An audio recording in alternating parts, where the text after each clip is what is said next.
okay, this is it. I've done everything I can. I've literally tried. There was no stone I've left unturned, and it just did not come together. So it must be written in the stars that this is just not for me. And then I try and say, okay, I'm going to go find a job somewhere. And then I find a job at a music shop. And then what do? I start a band with the staff that's there. And then I said, let's quit and go on a tour. And that's basically, then I'm poof, back at square one again.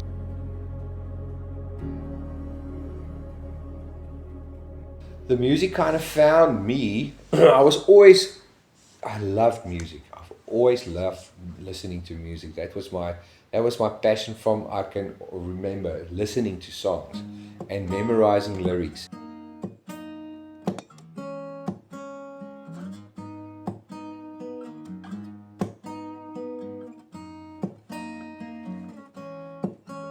Even way before I ever dreamed of becoming a musician, I would harbor ideals of maybe becoming a pilot or flying. Flying was really big. I loved planes, and my hobby was building little model planes.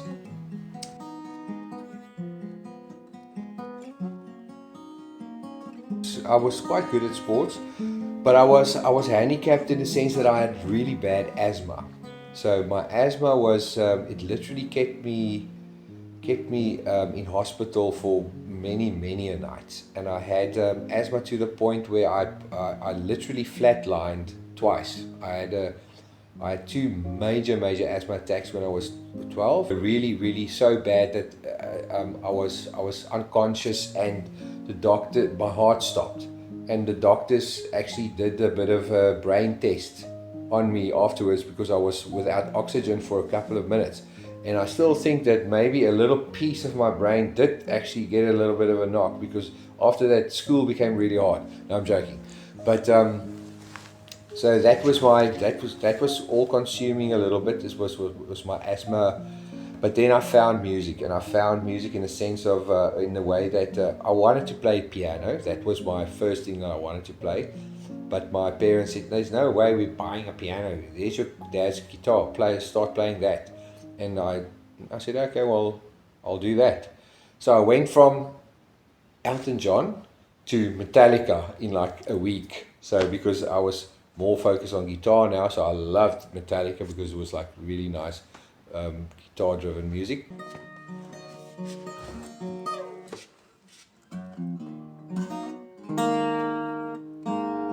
Wil ik beginnen? Ja. I've always loved listening to music. I remember singing in choirs always from young age. I had a nice voice, I was told, from young people always said, oh, you sing beautifully. So I knew, okay, well, I can sing, nice.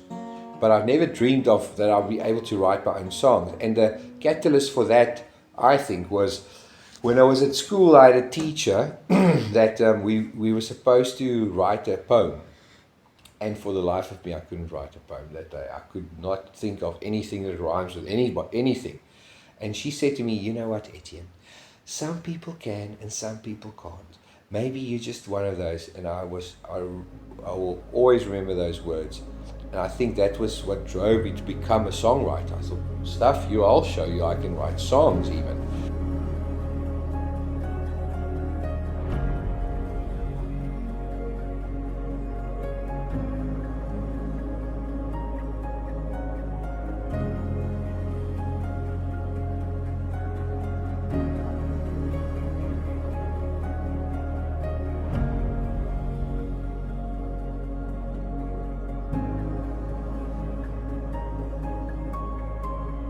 When I started playing guitar, I always wanted to play my own songs. I never wanted to play cover versions because I said, nah man, I'm an artist, I play my own thing. And it's actually just being lazy. I didn't want to learn anything. I wanted to do my own thing.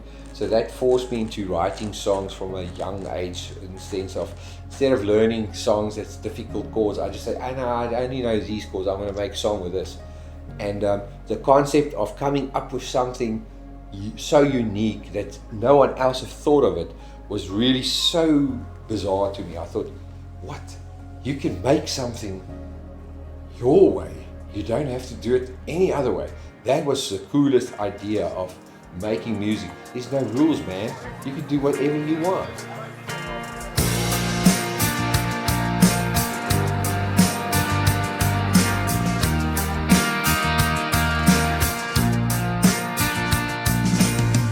She hangs her head and starts to cry. Are you alright? I reply, but now she's turned away. She says, no, are you alone? Would you mind to take me home? And if you like, then you could stay. She's breaking no borders, she don't know. It's so hard to tell her no when she's coming on silently, silently coming on to me. The whispers only I can't see, the way that she moves me. She's coming on silently. Do you remember the moment you wrote your first song? Yeah, actually, it wasn't a really good song. It was a horrible song, and I still don't remember it. But I mean, I remember it was like 3 weeks after I started playing guitar. I ran to my parents' bedroom and said, "Mom, I wrote a song." And it was all about wind and rain and tears, and it was like weird, cringy lyrics. And I had this weird strumming style with a C and a D and a G. And I thought, yes, this is my song. Yes. And they went, nice, you know, go try again. So yeah, I remember it. Why? Silently coming on to me.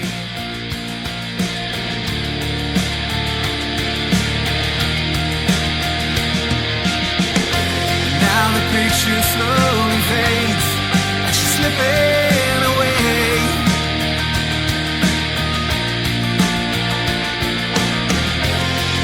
Expect a sinking low. Should have taken the last bus home.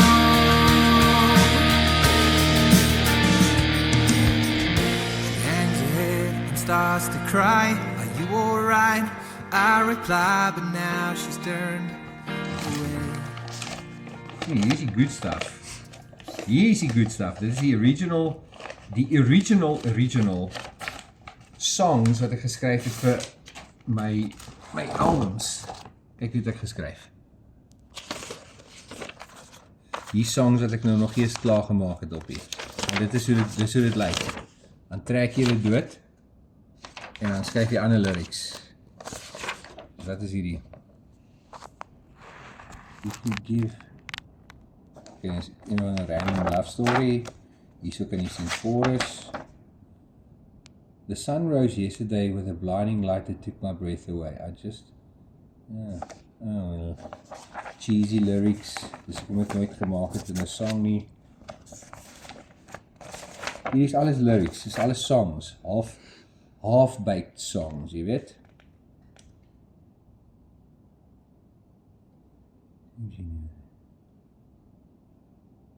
Nee, ek kan nie hierdie lyrics lei nie is 'n klokkie nie, so lank terug het ek dit geskryf. Nie is amper nie. Maar dis lyrics, right? A bag of tricks. Hierdie is ook omtrent 20 amper 30 jaar oud. Ek sal eendag deur al die lirieke gaan en kyk of daar iets is wat ek nog kan gebruik. Dis hoe dit is in die wêreld. Jy's terug op, dis hoe dit is. Welkom hier by ons. Ek stel jou voor aan Billietjie, my Billietjie, my pet Billietjie. Toe ek vir Etienne Steyn sing vir sy baby af, altyd sy lampies in die video, toe weet ek, ons gaan nog baie van hierdie ou hoor en 'n voorreg om hier te hê op dis hoe dit is. Lekker aan die klap vir Etienne Steyn. Alleen in jou kamer is al wat ek verstaan. Terug in jou arms is al waar ek wil gaan. Baby, laat van my, is ons nog okay? Dit is soos om baie met my woorde te kan sê. Ek dink dit is baie vir my nogal, nou en dan kry ek so een sinnetjie wat soos wow, dit sê nou nogal baie, maar dit is eintlik min woorde, jy weet, dit is so spasie en dit 'n element van, jy wonder 'n bietjie, maar dit weet nie, is moeilik om te sê, so lirieke is vir my belangrik, ek begin altyd met 'n liriek, of twee wat vir my mooi wat vir my mooi 'n prentjie skilder, of dit maak dit, jy weet, lirieke moet sing al lees jy dit, as ek dit so stel. As jy dit van voor na agter lees, dis soos 'n rympie amper, jy weet, as jy poetry van hou, dit sing, al lees jy hoef nie te sing nie, jy lees dit, maar daar's iets omtrent dit wat net met jou praat, so dit's vir my mooi. Hierdie is my songboek gewees. Hierdie was definitief een van my songbooks. Daar's 'n gat in my bors, so groot soos my hart. Jy's die enigste ding wat daarin pas. Luister nou mooi na wat ek bedoel. Niks sal my ooit verander, hoe ek oor jou voel. So dit is gat in my bors, se eerste was op die EMI album. Hierdie song gedoen. Wat is gaan hier aan? Nee, dit is 'n halwe boekie hierdie. Die ene met die groen cover was die myne ene. Hierdie ene was die myne ene. Wat ek al my liedjies sommer my voornommers en my liedjies op een boek.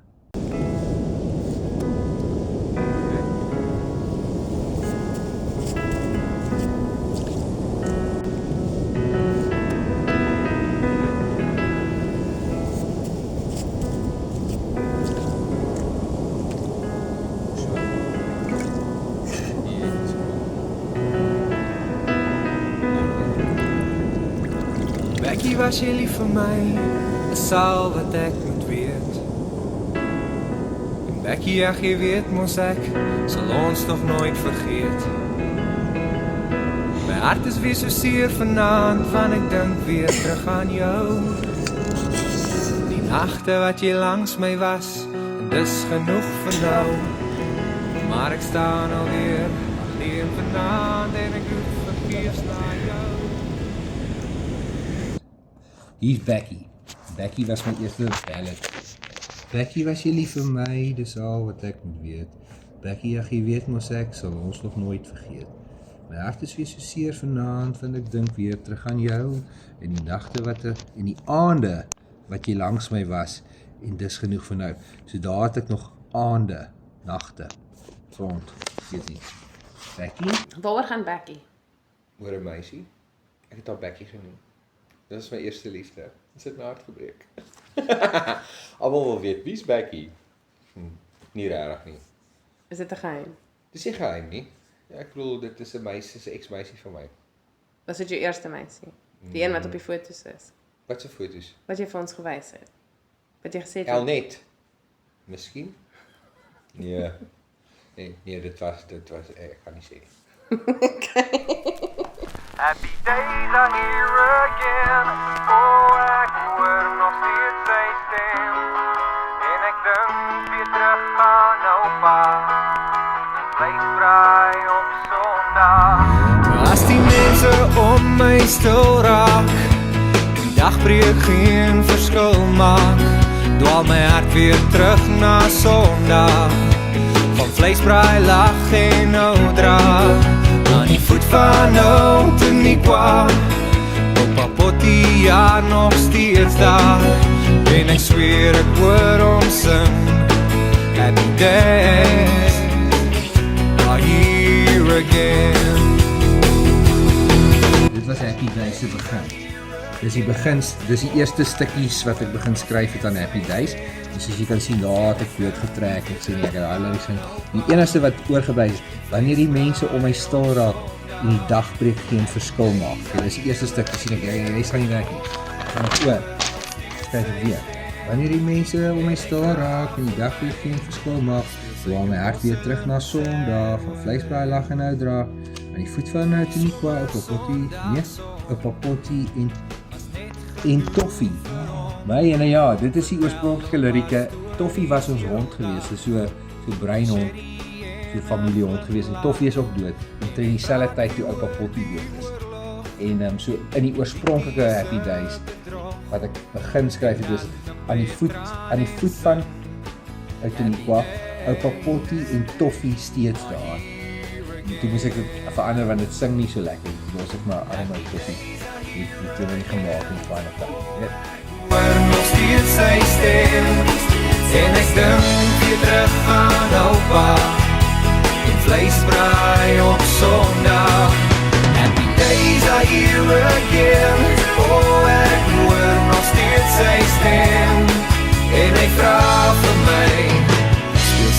bosse in a sad way. Happy Days is my oupa se song. Ek en my oupa was baie close geweest. En hy was in die Tweede Wêreldoorlog. Dis eintlik 'n baie interessante storie. Omdat hy was 'n Engelsman, hy het van Engeland gekom, so oupa Potty. En sy pa was in die Eerste Wêreldoorlog. En sy pa was potgieter, boer, potgieter. En hy het sy ma, Mrs. Colborne, ontmoet in Londen, toe hy is gewond op in die Eerste Wêreldoorlog, toe sy 'n nurse wat hom gesond gemaak en toe raak hulle verlief en toe bly oupa Potty nou in Engeland agter en hulle trou toe en hulle kry toe nou kinders en toe oupa so 6-7 jaar oud is toe immigreer hulle Suid-Afrika toe.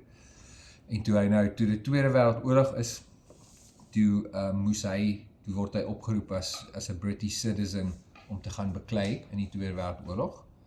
En toe wat gebeur is toe in die Noord-Afrika in De Broek, toe vang hulle, soos al die manskappe, toe vang hulle het hom die Rooi Rus genoem. Dit was die kommandant van die Nazis wat hulle gevang het daar, so toe vat hulle Italië toe na 'n konsentrasiekamp. Toe het hy vir 2 jaar in 'n konsentrasiekamp spandeer. En in daai tyd, maar die Italianers was nie, hulle was committed in die oorlog, maar hulle was nie lus om te beklei nie. So toe, een aand, toe kom die kolonel van die Italianers daaraan en hy sê vir hulle, wat nou die gevangene is, die krijgsgevangene is, dat môre kom die SS, die actual bad, die Germans daaraan, en as hulle kom dan, gaan hy nie daar wees nie. Hy maak nie saak, hy gee nie om wat hulle doen nie, maar is now it's every man for himself. En toe het oupa Potty en 8 ouens besluit, hulle gaan die berge invlug, en hulle is vir 8 maande lang in die Alpe in Italië, het hulle gevlug van een dorp na 'n ander dorp, van een dorp na 'n ander dorp, om te probeer kom by hulle geallieerde magte. So, toe hy in Suid-Afrika terugkom na 2 jaar, die storie was gewees, hulle het 'n telegram gekry, he's missing MIA, missing in action, believed to be dead. So dit was 2 jaar nadat hulle gedink het hy sal dood, toe hy pitch hy terug op in Suid-Afrika. So, nie dit alleen is soos 'n movie, jy weet, so hy het verskriklike stories gehad om te vertel, en sy ding was altyd, hy het altyd gesê, oh, happy days are here again. Dit was sy mantra, as ons lekker gebraai het, of iets, dan sê hy vir my, happy days are here again.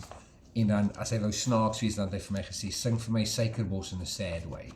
Dit was sy grappie, want dit is amper onmoontlik om Suikerbos in a sad way te sing. Ek het probeer. En ja, dit is waar Happy Days vandaan kom. Dis die actual story van my oupa.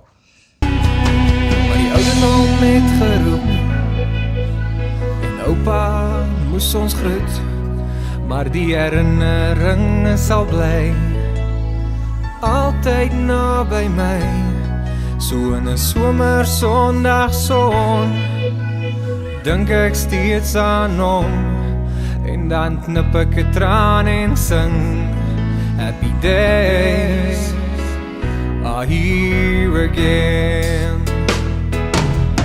Happy days are here again. Oh, ek hoor nog steeds sy stem, en ek dink weer terug aan oupa en vleisbraai op Sondag. Happy days are here again. Oh, ek hoor nog steeds sy stem, en hy vra vir my, speel Suikerbos in a sad way. En hy vra vir my, speel Suikerbos in a sad way.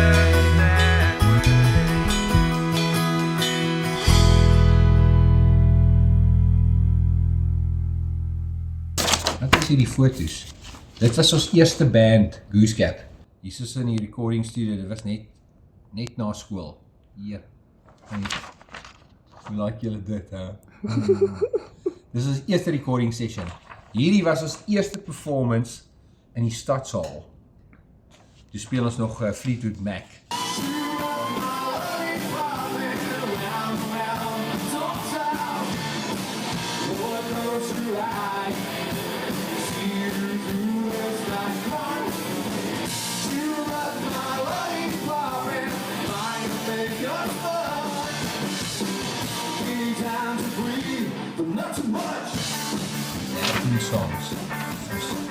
Foolscap setlist.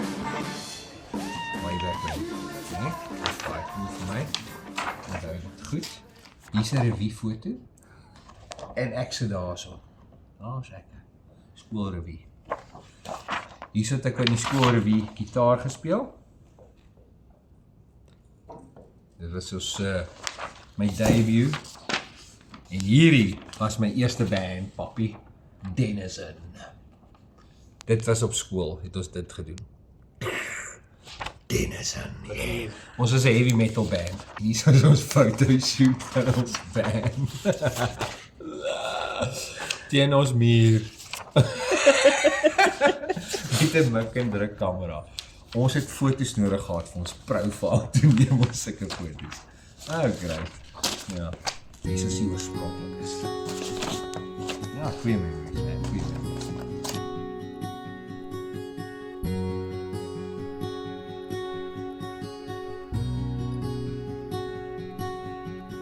Miskien is dit verby, of het dit nou net begin. Dis anders soos vanaand, wat het moeilik maak om te sing.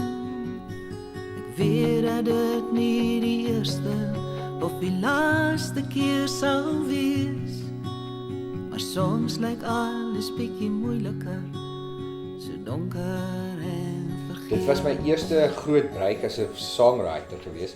Was die een song was Storie van my hart.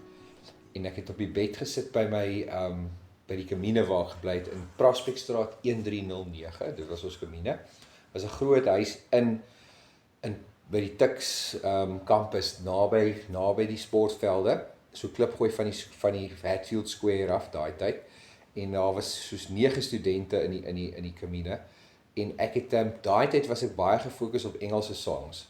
En ek het maar kon voel die atmosfeer waar ek speel en waar kom die mense wil baie graag Afrikaans hoor en ek dink ek wil graag Afrikaans sing.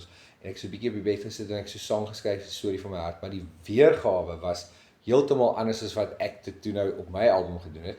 Maar anyways, laat ek so die kort maak. Ek het daai sang begin en ek het hom so getokkel en dit was 'n mooi, jy weet, 'n so gepiekte gitaar deel met sagte lirieke en mooi melodie. En Charles, een van my vriende, het toe by die kamer gestap en gesê vir my, hy dink dis 'n Laurie Karag song hierdie. En ek het hom so gekyk en ek gedog, okay, miskien het jy 'n punt weet. En ek het net daar en dan het ek gegaan actually en ek het vir Sean van Cutting Jade gebel. Want ek het geweet hy het 'n klein demo studiootjie by sy huis en ek het hom gesê, asseblief man, ek wil net 'n vinnige sang kom rekord. En ons het net so vinnige rowwe, net so random, bietjie lyrics, bietjie dromme en gitare net so geoverdub en ek het dit vir haar gestuur en 2 weke later toe bel sy my ek het nog by Fisherways gewerk as 'n delivery guy. Toe het ek nog so in my Uno gesit, toe lei my foon toe wie die hel bel my nou ek nou gaan hierdie prons gaan aflaai ergens. Toe sit sy. Toe sê sy gaan my song opneem en sy gaan dit op haar nuwe album sit. Ja. Dis die eerste liedjie wat ek vir haar gedoen het. Hoeveel songs het jy vir haar geskryf in totaal? 3, net 3 op hierdie stadium en ek nie soseer vir haar nie. Ek het net per toeval songs gehad wat vir haar sou pas. En enige ander kunstenaar, ek dink nie ek sou vir hulle songs gehad het of het nog enigsins 'n song nie, maar Lorika se styl, haar manier en alles het net mooi gepas by die songs wat ek gehad het op die stadium. So daarna het sy my een keer weer gebel en gevra, sy gaan 'n nuwe album doen, sy wil graag hoor, het ek nie dalk vir haar nog 'n song nie, en ek het toe gedink aan, as ek enig oud is, die een wat ek op my nuutste album gedoen het, en ek het gesê, ek het 'n song, ek dink dit gaan jou baie goed pas, en ek het dit vir haar aangestuur, en hulle het 'n weergawe gedoen wat awesome was, baie mooi weergawe van daai liedjie gedoen, en daarna was daar weer 'n album gewees, wat sy weer gevra het, of ek nog 'n song het, en toe te sê ek het regtig nie eintlik 'n song nie, ek het net 'n song, met die naam Days, en dit het ek vir haar aangestuur, en sy en Pinky Rose het dit opgeneem op haar nuwe album, so ek het 3 gedoen, ek kon seker meer gedoen het as ek regtig wou, maar soos ek sê, ek het nie spesifiek 'n liedjie geskryf vir haar nie, dit is net 'n liedjie wat ek vir myself geskryf het, wat per toeval by haar sou pas, en baie ander kunstenaars het my al gevra vir liedjies, en dit is bitter moeilik vir my om te sê, ja, ek gaan vir jou liedjies skryf, want ek weet net die manier hoe ek aan liedjies dink en hoe ek dit skryf, is nie so maklik soos ander mense dit doen nie, in die sin van ek sukkel, jy weet, dis 'n liedjie is vir my, daar moet iets spesifieks wees, soos ek sê, anders te los ek dit. Ek is te aandag afleibaar. As die liedjie my nie dadelik vir my nogal oulik en cute is nie, en ek dink, hierdie is baie goed nie, dan verloor ek interest. So, en al daai tipe liedjies is maar bietjie meer, hoe kan ek, nie dieper nie, maar meer nostalgiese liedjies, die lirieke is bietjie donker en bietjie snaakser en bietjie anders, dis vir my nice liedjies, en dan pas dit per toeval nou so soort van by Lorica se styl, jy weet, so dit is... My heel eerste girlfriend, Elnet. Ek was lief vir haar, magtig. Hierso is ons by, weet jy wat is hierdie? Dit was Woodstock in Oudtshoorn. Het ek al gevry laat die sop spat, daar is hy weer. My heel eerste girlfriend, hierdie girl het my hart gebreek, so Six Love. Hierso kan jy nou mooi sien, hoekom ek maarder geword het in my lewe. Dit was net na matriek, check hoe dik is ek. Hierso. Kan jy sien? Hierso is my Cape Coloured band. Cape Coloured, Ons is 'n band, se naam is Cosmo. Hier open ons vir Springbok Noodles, dude. Met my Cape Coloured band. Kap ons om, Yeah, boy. Hier is my heel eerste band, Denizen. Wat ons gespeel het. Wat? Kan jy sien? Kyk ons emblem, ons het gedink, ons moet vir iets staan. Denizen, sy ding is, draakskiel. Toe maak ons so banner. Hierso open ons vir die Springbok Noodles, daarso. Dit was ons band, Chico lyk ons funky en weird. Dus ek het gedink, ek lyk mooi vanaand. Hierso is die actual Springbok Noodles, toe hulle gespeel het. Maar dis dieselfde, jy weet, dis die stage waar ons gespeel het. En hierso is nog bandfoto's. Ek weet nie, het ek 'n random ander chick se matriekafskeidfoto nie. Dis vir my weird, ek weet nie. Ek ken die dude, hy was een van my vriende, maar hoekom het ek het hulle seker afgeneem. I don't write difficult songs. If it doesn't come together in a couple of minutes, I don't pursue it. I don't sit with a song and struggle with a melody. It's just got to flow. Otherwise, I throw it in the bin and I start over. So difficult is, it's complex song. If you think about a complex song, a song that's a little bit more like technically advanced or more melodic, and there's a song called Ek Vir Jou Lief Hê. That's one of the songs that I think that sounds like a epic. The recording isn't quite there. It didn't come out exactly the way I wanted it to, but it came close. But the idea was to be a big orchestral kind of dramatic kind of sounding dark kind of song, and so that's one of the songs I'm quite proud of. And I think it got about 5 listens now on Spotify, so that's great. So there's 5 people. I think it's all mine. I listen to it quite a lot. But it's an Afrikaans song called Ek Wou Jou Lief Hê. Ek wou jou lief hê. Ek wou jou langs my lê. Maar jy het my klaar onder daai kam geskeer. Ek weet ek het probeer. Ek het probeer. Ek het probeer. Ek het probeer. Ek probeer nog steeds.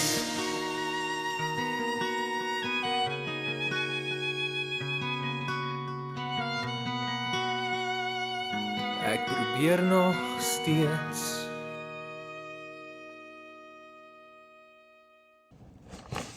Dit was hierso.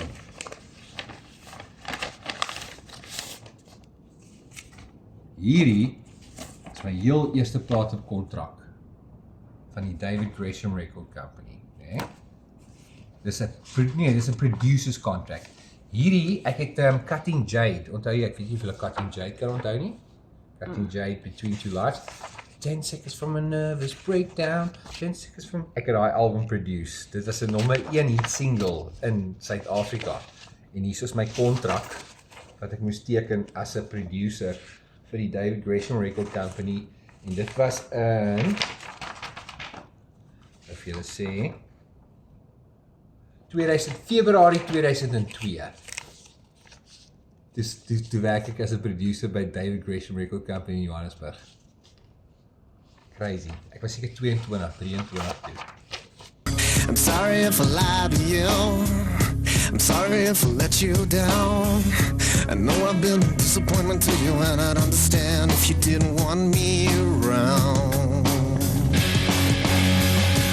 But I'm 10 seconds from a nervous breakdown. I'm 10 seconds from losing my mind. 10 seconds you don't want to be around.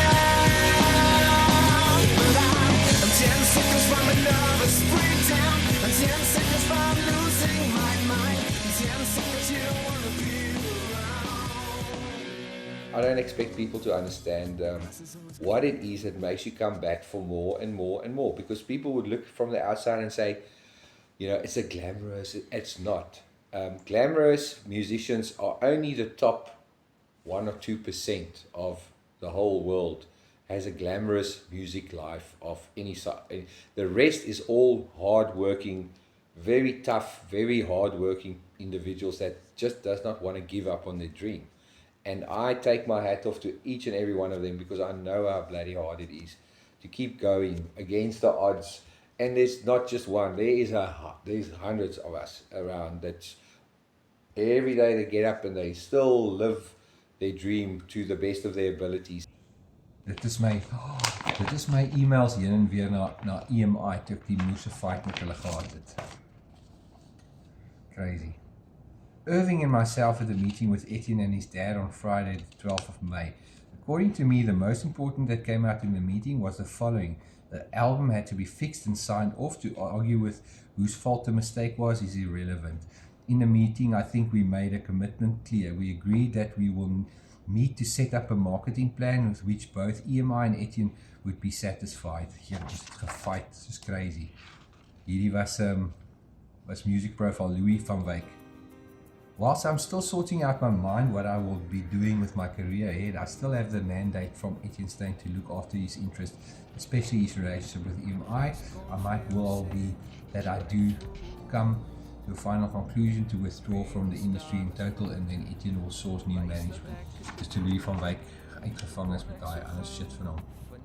Hy's eintlik flippend good shit hierso. Jy kan soos 'n eintlike boek skryf oor hierdie goed.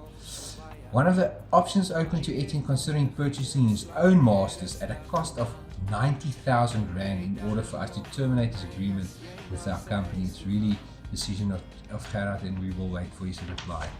Dit was toe ek myself uitkoop uit die eerste platekontrak. So dit my 90,000 Rand gekos het. A record company is like any other business, corporate company. They are driven by sales, and it's very difficult for an artistic person to understand that world, or to marry the two, because you've got an artistic person that needs to function in a business corporate world, and the corporate world of the record companies way back then was very corporate. You know, it was very serious, and it was very even though you were working with musicians, and it was all about the bottom line, is what's the sales doing, what is that. So the record industry has got a potential to really ruin the music for an artist, because you kind of see behind the scenes a bit, and you understand how things work, and you were thinking that, I'm just this great artist just trying to be artistic, and you kind of lose that initial, that green, innocence. Ek wens ek kon vir jou sê hoe ek voel. Ek wens daar was woorde om te wys dat ek het bedoel.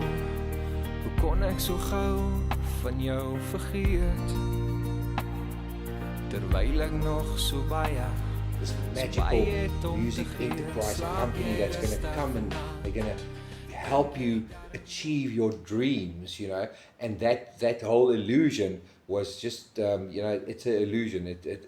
It's the bottom line. It's about sales and it's about making money for everybody. If you're the guy that's making the money, that's getting in the sales for whatever reason, then hey, you're the best. It's the best experience of your life.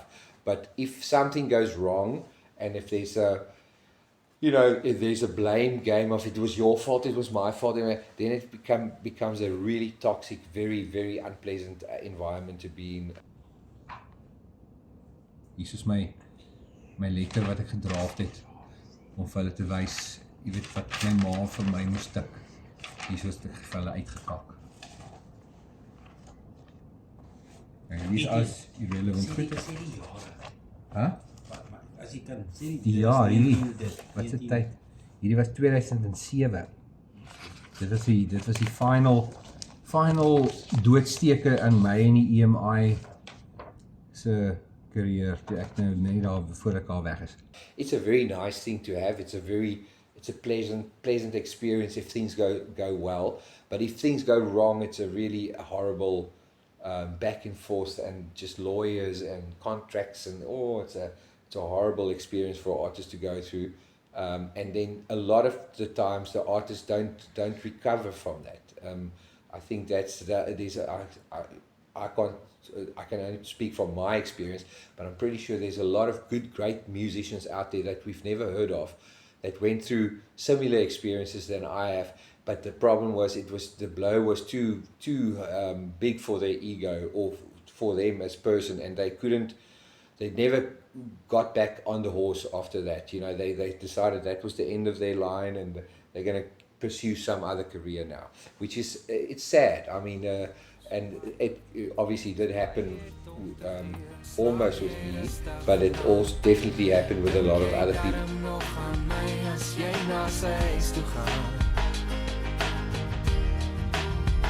Slaap jy rustig vanaand? Is daar nog foto's teen jou muur? Hoe ek wens, jy was nou. It also helped me shape my future vision as far as what I want to do and how I want to do it. And it was definitely a little bit a step away from being so dependent on music or on the industry. And unfortunately, it is very difficult to do things on your own. But I mean, if you don't have a choice, that you don't have a choice. You do it on your own or you don't do it at all, then, you know, you just carry on with it. So that kind of like opened my eyes a little bit to, there's more than one way of being an artist. You don't have to always be dependent on a record company to be on your side. Die krake teen die mure, soos woorde nooit gesê.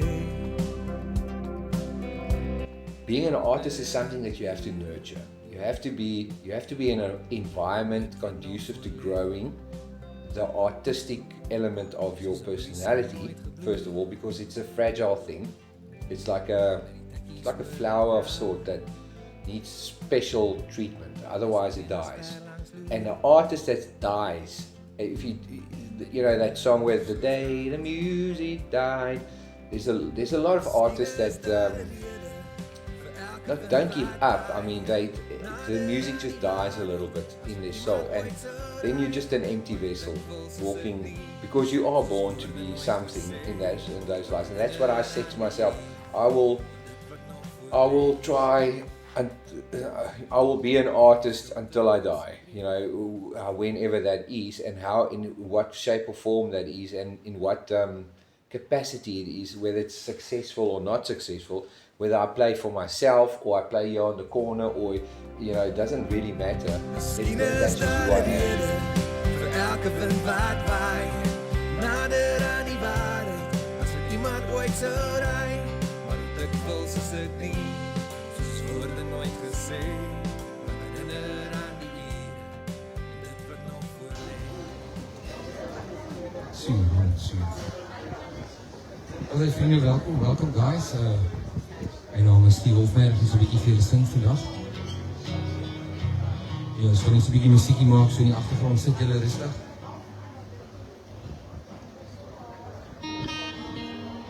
En dan sit Etienne Steyn en hy kom saam met julle kuier vandag.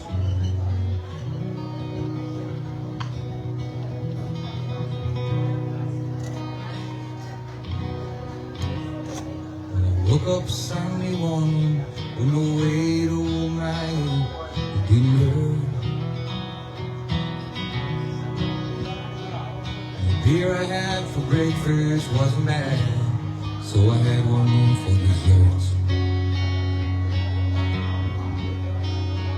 And I thumbed through my closet for my clothes and found my clean and sturdy shirts.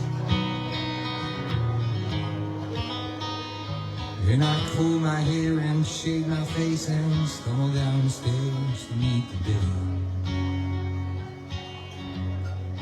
I'm 47 now, so this has been part of my life for almost 30 years. I started professionally as a musician artist with, I maybe started with a bang with a couple of good successes really early on in my career. Like at the age of 21, I had a record deal. By the age of 22, things like that. So, but from there on up until now, it's been a grueling kind of time. But I mean, in between there, I was married. I have 2 kids. So there's about 10, 15 years of normal life commitment also that happened in between the storyline. So that brings out a whole nother element. But long story cut short, it's something it's either for you or it's not. It's not something that I will wish on my worst enemy, because it's not something that makes sense to a lot of people. I mean, there's a joke that goes around that says being an artist is a guy that puts 100,000 rands of equipment in a 5,000 rand car to drive 300 kilometers to earn 200 rand. And then he's excited. Yes, I made $300 tonight. It doesn't make sense. It doesn't make business sense. It just doesn't make sense to people. I mean, how can you spend 100,000 rand on equipment and you earn 400 rand a gig? What the hell? What's wrong with you? Not really 400 rand, but I mean, you get the picture what I'm saying. It's like the scale is always tipping in the wrong direction, and that's why I'm always putting out fundraisers to get new equipment. Because that's another thing. Artists are the worst customers for music shops because they don't have money. If it was up to artists, there would not be a music shop anywhere in the world, because they're always trying to get stuff for free, and they're always wheeling, dealing, and scheming how they can get something for cheaper. So because they don't have money. The music industry, as far as shops are concerned, is kept afloat by rich executive people that want to decide, he closed a nice deal today, he wants to go and celebrate, so he goes out and he buys himself a 40,000 rand Gibson. He can't really play, but I mean, it's just something that he always wanted and now he can afford it. And that's what keeps a shop alive. It's definitely not the struggling artist, because they can't afford anything, if that makes sense, So, yeah. Was that the question even? I don't know where we went south here. This kind of went a little bit south, but hey.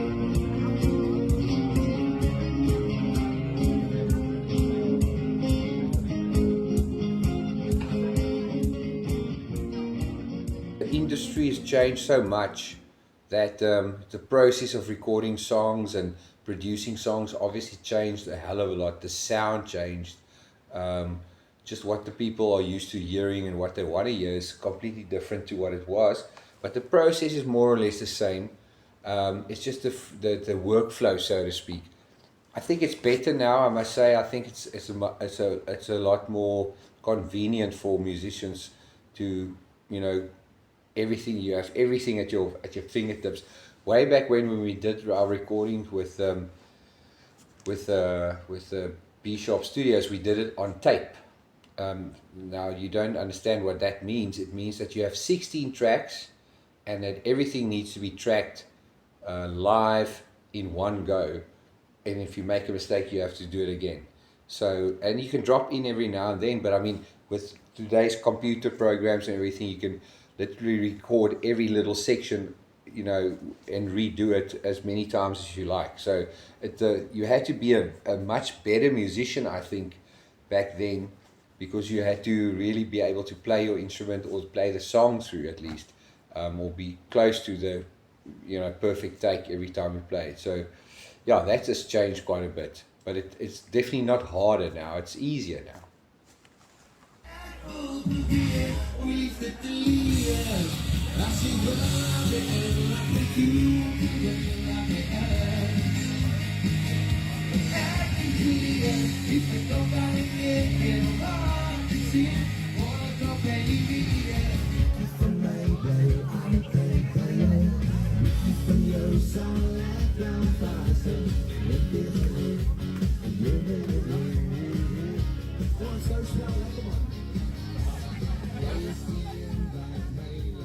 I've released my last album 15 years ago, and songs like Etienne Steyn and those songs are still relevant now. I mean, even more than it was back then. So I think the spark was kept alive because it became its own. It had its own life force. The music just, you know, it was out, and the people had they could decide whether they liked it or not, and it wasn't up to me to promote it anymore. So I was very surprised actually when I learned later on that you know, the people kind of liked the songs.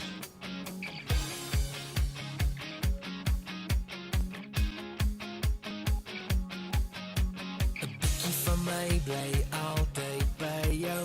Bietjie van jou sal ek aanvashou. Tot die wind weer gaan lê, dat jy my wil hê. Want jy is die een wat my laat glimlag. Jy is die een vir wie ek moes wag. Om liefde te vind, my hart weer te vind, ja jy. Ek wil jou optel, ek wil jou vang. As het moeilijk raakt om aan te gaan, ek hou jou in my arms vir altyd. There's always a way. You'll find a way. If you really want to do something, there must be a way. Otherwise, you wouldn't have had that vision or that dream to start with. I think it's like an echo. It's like we said, chasing the echo. The echo won't be there if there wasn't the initial sound somewhere. So even if it's tough, it's always going to be tough. Even if there is money, it is just one of the hardest things to do, regardless of the time, regardless of whatever. So you're never going to have a perfect moment or a perfect scenario to be a musician or an artist. That's one thing that you've got to know, that it just doesn't work like that. You've got to, so you get used to the challenges. So the new challenges is just different challenges. So you've got to be creative to overcome that. And being creative means thinking out of the box, which an artist is supposed to be doing. Be creative of every aspect of everything in trying to feature your music and getting your music out there. And the guys are, you know, people are doing that. A lot of young, new, upcoming guys, they're still relevant and performing and recording albums, and there will always be artists because there will always be people that would like to hear new stuff. And yeah. How's the next thing going on to?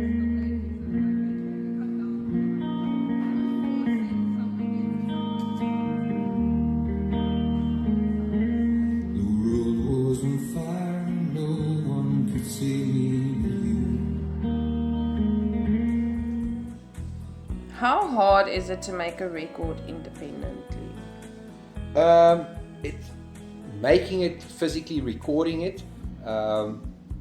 It's not really, it's hard from the point of view, it's expensive. It's really expensive because you need expertise, like I said before. Expertise is something that comes with a price tag. So you can record yourself if you really want to. I mean, I'm a producer, I've recorded a lot of other people, but I can't really get the best out of me on my own. I need someone else to tell me, listen, do that again because it wasn't right. So to push yourself to the best that you can be, you need some extra pair of ears that know what they're talking about, and they're not going to do it for free. Uiteindelik by die tunnel, amper in die Kaap. amper by ons recording session. Vir die volgende 3 dae gaan ek record 3 songs, splinternuwe songs. Ek kan nie wag om dit met julle te deel nie. Watch the space, guys. Sien julle. Ek laat weet hoe gaan dit. Cheers. It's very expensive to spend time especially now, in a really decent studio because there is not a lot of them still in business. So what the people don't see from a financial point of view is, like I said, is the money that goes into the recording and the time that goes into making an album or a song. And I don't think people realize what it takes to even record a song. And that's why it's really strange, because in the climate that we're in, music has become, kind of commonplace, and, it's songs, and you're not really willing to pay for it anymore. And that's not something that's going to change. It's not something that is a good or a bad thing. It's just something that I've realized that it's just the way it is. How people are growing up now. They expect that music should be for free, but it still costs a hell of a lot of money to produce that. And yes, there's ways of doing it yourself. There is programs and things you can definitely record yourself in your studio, in your own bedroom. But I mean, really, to be a professional musician, to have the best product, you have to work closely with a good producer, with a guy that knows what he's doing. So and that costs money. So the financial impact is still there. The only difference is there's no avenue there's not no avenue, but there's less avenue to get revenue in. So in the past, it cost X amount to produce an album or a song, and X amount to make a music video, and that cost is still the same. But in the past, you could rely on X amount of sales on your CD, which that whole thing is gone now. So now you've got to rely on small change for streams, which it all adds up, but it's still worth it, but it's not the same as it was in the past. So that's really risky to spend money on recording an album or a song, because it's very expensive, and it's the chances of you recouping your investment is very slim. So that's why it's so hard. It's even harder now to find a record deal, so to speak, because the industry is so fiercely competitive and there's so little money going around that they only invest in things that really will bring in, will really be successful, so to speak. So that's kind of sad, because in the past they could take a chance on a new artist or a new thing and spend some money on them to get them going, or whatever the story is, but not anymore, because it's just not enough money to go around and enough revenue to be had. So artists would be focusing more on their live shows, and that's where they would make money. Now, in the past, they could share in a little bit of the financial gain from the CD sales or whatever, but now it's mostly just your performance fees that you can bank on.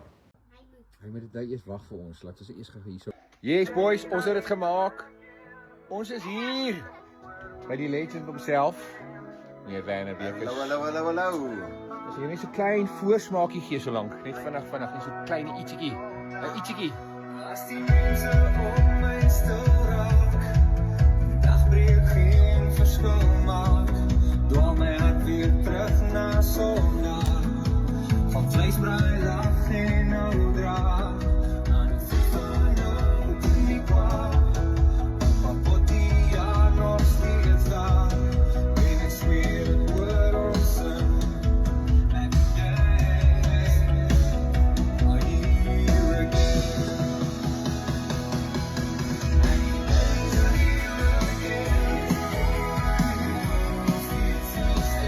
Wat dink julle van dit?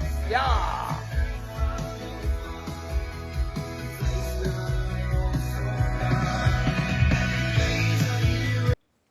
Talk us through the story behind the new songs. There's not a particular stories. It's just the one song that's a ballad. It's still got a title, work in progress. We're not sure exactly what the title will be. Actually, all the songs have got still a title, work in progress. We'll see. But the one song is a ballad. It's about reminiscing about the good old days, or growing old gracefully, and then you think about the today, you think about what happened in your lifespan of what you, and I always wonder what it would be like to be old. It's something, I don't know why, I'm always fascinated with age. When I'm like old, what am I going to think about? What's my life going to be like, and what's the memories that you'll think about, and what moments will you cherish, and what moments you won't. So that's kind of the idea of the song, and it's about what will you remember and what won't you remember. What will be important or what not, because in a moment everything feels like the most important thing in your life, but looking back, there's other things that kind of like you think to yourself, yeah, that was a great day, and so that concept is kind of interesting to me. So that's about thinking back. So and then other song is a more upbeat. It's basically just a straightforward, nice love song. It's really about finding the love of your life, and just knowing that you are meant to be together. And it's an idealization of a soulmate, so to speak, which I think a lot of people can relate to. And then the other song is Happy Days, that we reworked, and we up-tempoed it a bit. We made remixed the whole thing, and we did just a better version of the original one.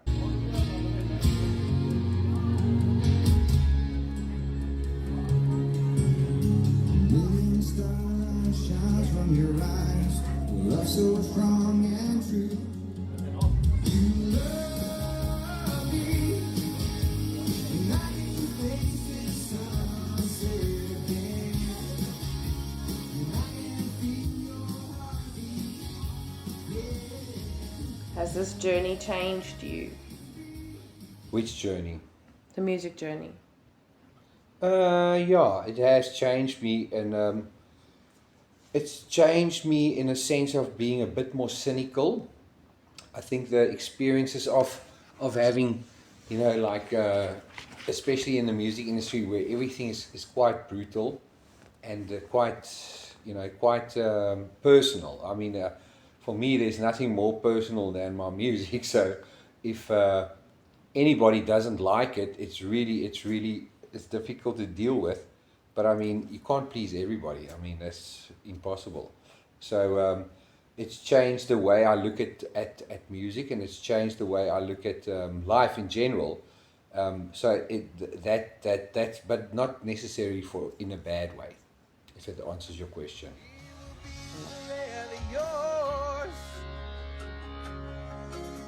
You came to me like a shooting star, ocean deep and land so far, and it's been so long since I could say. It's like the comrades, the guys that come first are quick and over, and 6 hours or whatever, 8 hours, and they're done. But the real race is in the middle, where the oaks are almost passing out, and the guy is helping the other guy, and it's a tough race.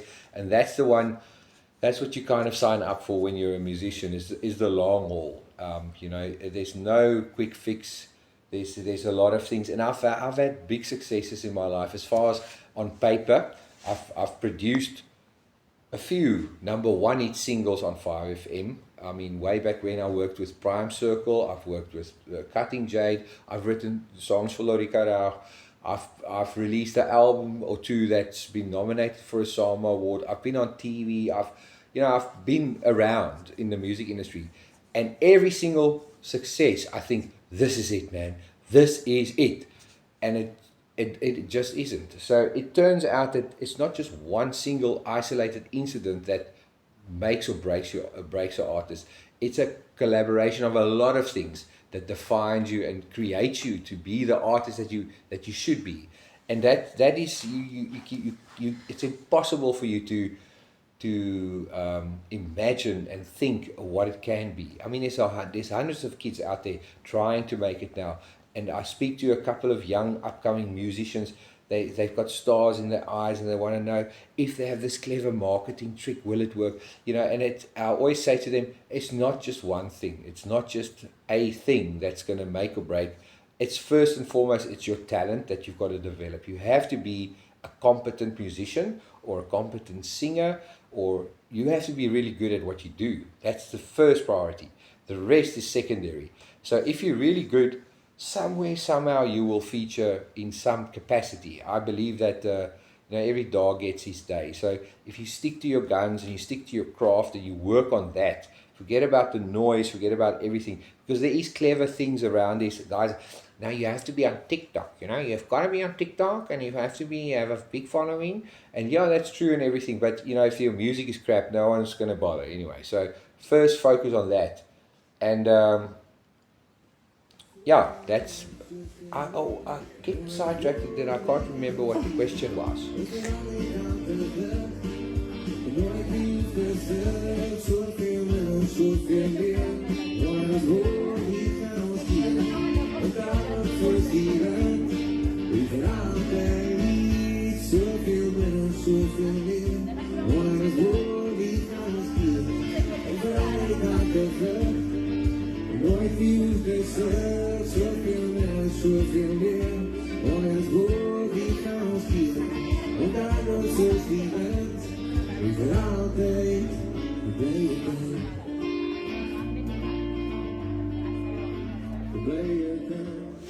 What do you think Etienne at 18 would say if he saw you now?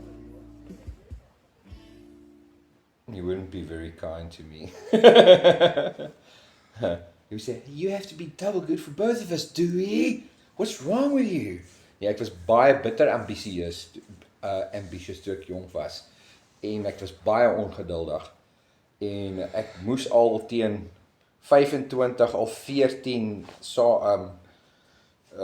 jy weet 25, toe ek 18 was 25 oud. Ek dink, braai is oud, jy's 'n loser as jy nog nie 25 Grammy Award gewen het nie.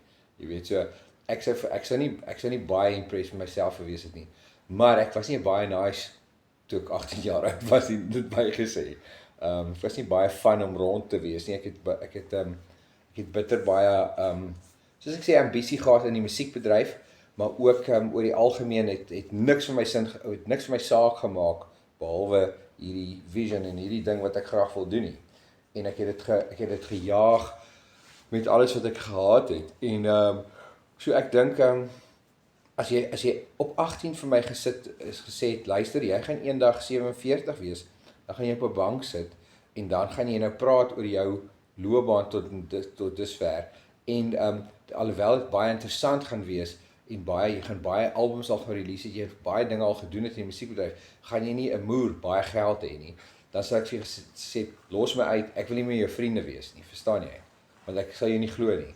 Maar so, dit is op 18 wou ek wou al daar gewees. Ek sê, nee, nou moet ek iets doen.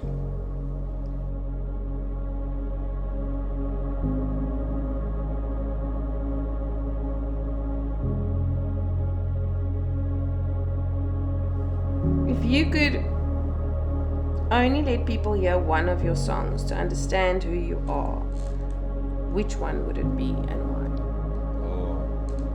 Very difficult to answer, because I've got a heavy metal side, I've got a grunge side, I've got an Afrikaans side, I've got a ballad side.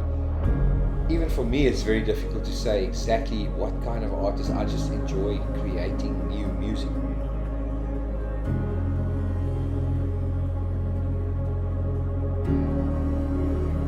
At the moment, I can't say that I have that song yet. I know I've got it in me somewhere, and it's maybe still on its way. The new songs that's coming out is quite nice. They're quite, like I said, it's quite well-written songs. I'm quite proud of it, and the production really sounds awesome. And I'm really happy with the way it came out, but it's not really, it's just more songs, it's just another song. It's not really the song. I'm still waiting for that one song that's really gonna, okay, now I know what I'm doing, it might never come. And that's the thing about, you might write one song like that in your whole career as an artist. And it's hundreds of songs that you've written to get to that one song that defines you as an artist. So that's yeah.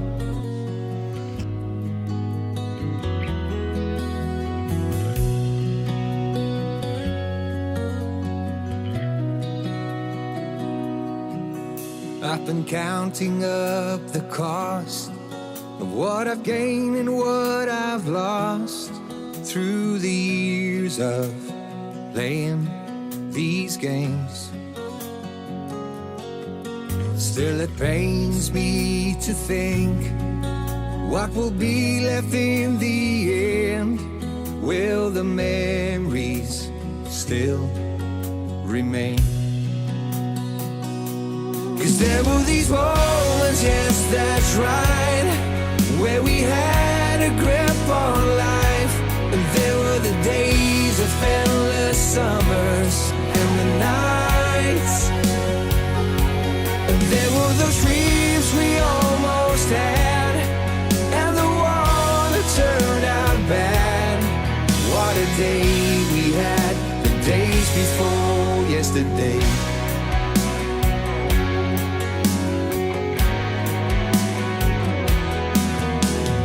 Pictures in the frames of good friends are all that remains of a lifetime of laughter well spent. Still it pains me to think what will be left in the end. Will the memories still remain? There were these moments, yes, that's right, where we had a grip on life. And there were the days of endless summers and the nights. And there were those dreams we almost had, and the one that turned out bad. What a day we had, the days before yesterday.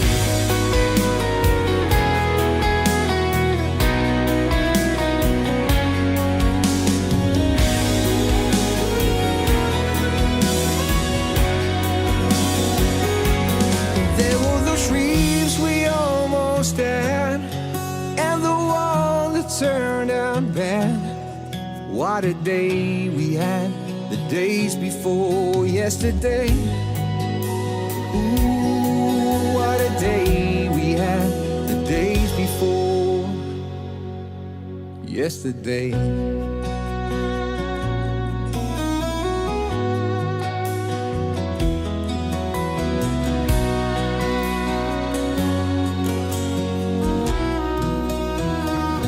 En that's a wrap, boys.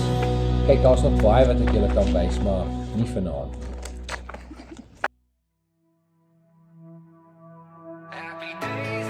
Mooi geweest, relaxing. Och, so was hy. Regtig, in regte lewe. Lulu, sy flipping hard. Ek was altyd lief vir haar. Patricia.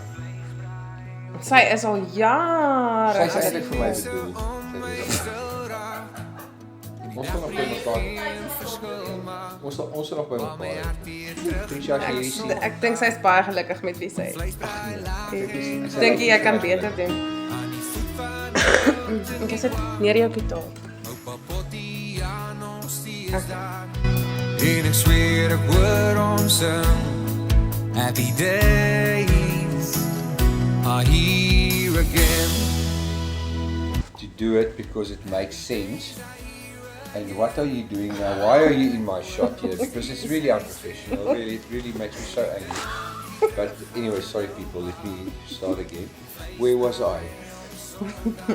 Who are Was I? it a conscious decision or did it happen slowly? I wasn't unconscious when I made the decision, so I was conscious, but it felt like I was going unconscious later. Okay, next. Was net genoeg vir hom. Vertel oupa. Music was my escape, so there was no escape. It was like, it's like a bottled up feeling of emptiness inside. No, I'm joking. And that's where family murders come in. It's a lot of the times that's what people don't realize. It's just if the guy could play guitar, he probably wouldn't kill everybody. So that's the thing. Is like, let your man play guitar, man. Let him have his fun. Hy het hierdie hele section nie ernstig opgeneem nie. Maar okay. What? Ek voel as weer een ook so antwoord gaan hê. Sê jy vra vir my, dis seker bos in 'n sad. And Ook om jou vingers te maak. ek bloei, dis ek. Ek nou seer gemaak. Dit nou Ja, maar ek dit moet lyk kan by die my- ding dit begin myself te want ek is 'n emosionele snyer. Ek sny my as ek emosioneel voel. En dis ook bloei. Okay, maar kan jy ophou om dit te doen? Okay, sorry. So, dit lyk weird. Like weer, okay. Ja. Dit gaan baie moeilik wees om uit te hê dat jy maak vir my baie werk. Kyk. Ek sal maar net hier sit en doen. For the greater good of humanity.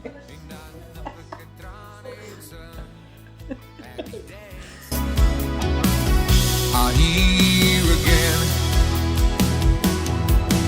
Happy days are here again. Oh, ek hoor nog steeds sy stem. En ek dink die terug gaan oupa. En vleesbraai op Sondag. Happy days are here again. Oh, ek hoor nog steeds sy stem. En ek vra vir my. Dis seker bos in 'n sad way. En ek vra vir my. Dis seker bos in 'n sad way.